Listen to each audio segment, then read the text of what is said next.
High বন্ধুরা, সবাই কেমন আছো? আশা করি ভালো আছো। আমি তো ভালো আছি। আমার বাড়িতে আজকে মাংস এসছে, আর মাংসের মধ্যে দুটো লেগ পিস এসছে। এই লেগ পিসগুলো দেখে দানিয়াল বলছে আমার জন্য এই তন্দুরি বানিয়ে দাও।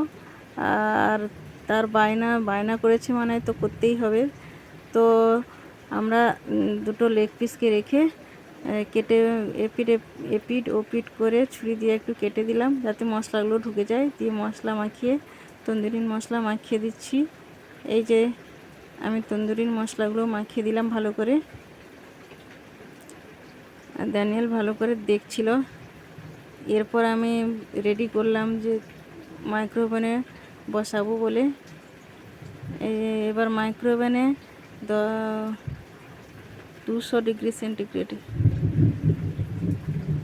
মাইক্রোওভেনে 15 মিনিট বসিয়ে দিলাম। তো 15 মিনিট পর বের করলাম, দেখলাম কিছুটা হয়েছে। আর কি গরম,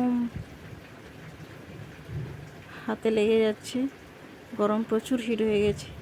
দিয়ে এপিট ওপিট উল্টে আবার গ্রিল করতে 15 মিনিট দিয়ে দেব। এখনও হয়নি, আবার বসাবো। দিয়ে গ্রিল করতে 15 মিনিট বসিয়ে দিলাম। গ্রিল 15 মিনিট হয়ে গেছে। এবার 15 মিনিট হওয়ার পর চিকেনগুলোর অবস্থা দেখো, ইয়াম্মি হয়ে গেছে, ইয়াম্মি ইয়াম্মি, দারুণ লাগছে চিকেনগুলো। ওয়াও বন্ধুরা, সবাই চলে এসো, তন্দুরি রেডি হয়ে গেছে। আর ড্যানিয়েল তো খেতে বসে গেছে। একটু খেয়ে গরম, এদিকে ঝালও হয়েছে একটু।